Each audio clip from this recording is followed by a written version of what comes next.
From Pacifica, this is Democracy Now!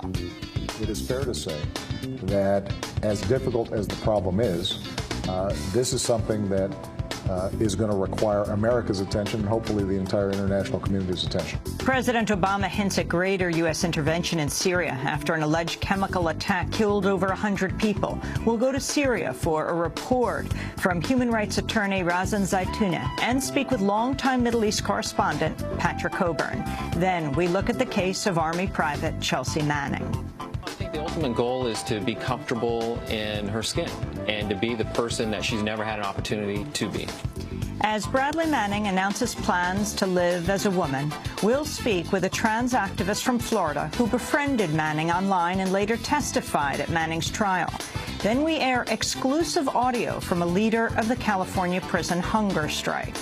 My name is Todd Ashford, and I am from the Pelican Bay State Prison Short Corridor Collective Human Rights Movement. I am a principal representative of all similarly situated prisoners subject to long-term solitary confinement. Today, exclusive footage from inside California's prison. All that and more coming up.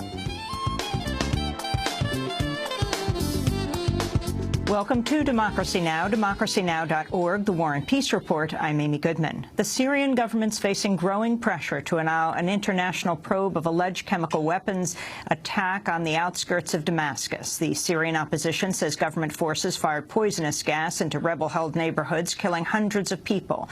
The alleged attack occurred just days after UN inspectors arrived in the country to investigate previous attacks. Russia, a key ally of the Assad regime, says it has asked the Syrian government to cooperate. On Thursday, President Obama called the alleged use of chemical weapons, quote, a big event of grave concern.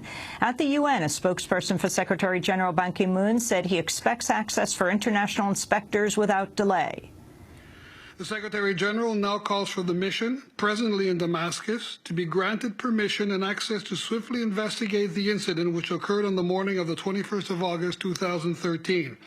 A formal request is being sent by the United Nations to the government of Syria in this regard.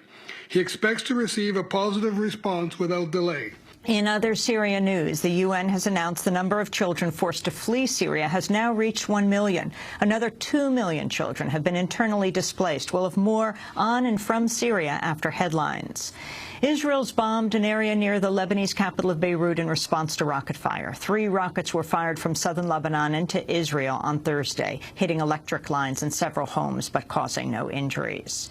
Former Egyptian President Hosni Mubarak has been placed under house arrest in a military hospital following his transfer from prison Thursday. Mubarak is serving a life sentence for failing to prevent the killing of demonstrators during the 2011 uprising that toppled his regime, but a court has accepted his appeal for a new trial. He was ordered released after being cleared in separate corruption cases. Egypt's military government is facing international pressure to release 2 Canadians detained a week ago. John Grayson, a Toronto filmmaker, and Tarek Loubani, a doctor, were passing through Cairo on their way to the Gaza Strip. Grayson was to film Loubani as he trained emergency room doctors in Gaza. An Egyptian court has ordered their detention for another 2 weeks. British police have opened a criminal probe into the materials seized from the partner of journalist Glenn Greenwald at a London airport. David Miranda was on his way home to Brazil when he was held for 9 hours under a British anti-terrorism law. He faced repeated interrogation, had many personal items seized, including thumb drives carrying information used by Greenwald in his reporting on NSA surveillance. On Thursday, a British court ruled investigators can probe Miranda's seized data for alleged links to terrorism, but not for criminal activity. Miranda attorney Gwendolyn Morgan called the ruling a partial victory. The court accepted today that in order for the Home Office and police to look at that material, there has to be a genuine threat to national security. The Home Office and police now have 7 days to prove that there is a genuine threat to national security, rather than make mere assertions as they have done today. The undertakings that the police sought were stopped in their tracks, and some of the basis on which the police sought to justify their position was roundly rejected. The British government has been given 1 week to pore through David Miranda's seized files.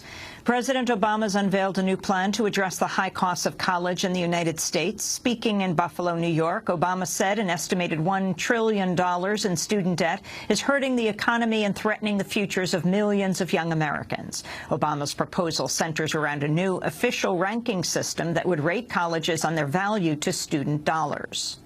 What we want to do is rate them on who's offering the best value so students and taxpayers get a bigger bang for their buck.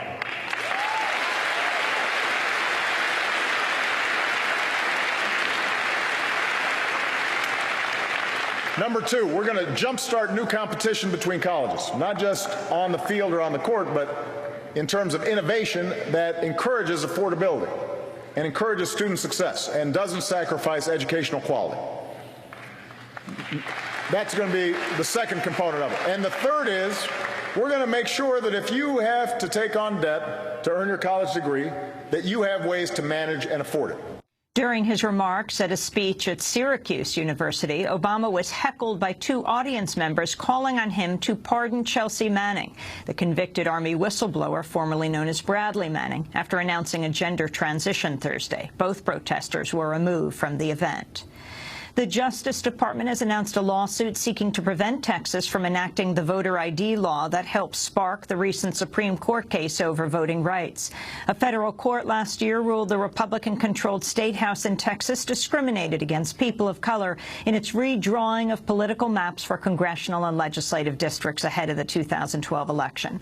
But the ruling was struck down in June when the Supreme Court invalidated a critical portion of the 1965 Voting Rights Act that required 9 states with a history of racial discrimination to obtain federal approval for changes to voting rules. The Justice Department is expected to file suits against other states, possibly North Carolina, which approved sweeping curbs on voting rights earlier this month. On Thursday, North Carolina's Republican Governor Pat McCrory heard direct criticism of the state's law from former Secretary of State Colin Powell at a public event in Raleigh. Moments after McCrory left the stage, Powell said government should enact policies that, quote, encourage every American to vote, not make it more difficult to vote. Powell said the new law sends a message to minority voters that, quote, we are really sort of punishing you. A federal appeals court has upheld a lower court ruling that struck down an Arizona law barring funding for the reproductive services group Planned Parenthood.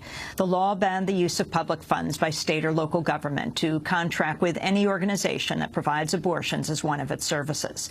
The Ninth Circuit Court of Appeals sided with the decision that the law illegally denies Medicaid recipients the right to choose their medical options.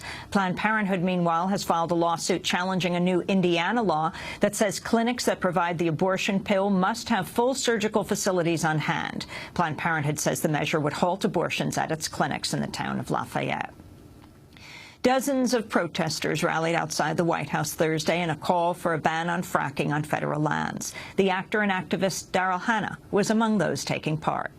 We all depend upon the very finite, increasingly finite, fresh, uncontaminated water resources. We depend upon uncontaminated and non-toxic soil. We depend upon an atmosphere and air that is not polluted, and we depend upon a somewhat stable climate. And fracking is anathema to all of those things. The Bureau of Land Management recently unveiled proposals for drilling and fracking on public lands. On behalf of more than 200 organizations, the group Americans Against Fracking submitted to the White House public comments against fracking from over 650,000 people. And the New York City Council has overruled Mayor Michael Bloomberg's veto of a pair of measures increasing oversight of the police department and expanding safeguards against profiling. Approved by the City Council earlier this year, the Community Safety Act creates an independent inspector general to oversee the New York City Police Department and broadens the definition of bias profiling to include age, gender, housing status, and sexual orientation. Bloomberg vetoed them, calling them, quote, dangerous and irresponsible. Thursday's vote overruling Bloomberg came over a week after a federal judge declared the NYPD's stop-and-frisk tactics unconstitutional for discriminating against people of color, particularly African Americans and Latinos. And a small correction, President Obama did not speak at Syracuse University, but at a high school in Syracuse. And those are some of the headlines. This is Democracy Now!, democracynow.org, The War and Peace Report. I'm Amy Good.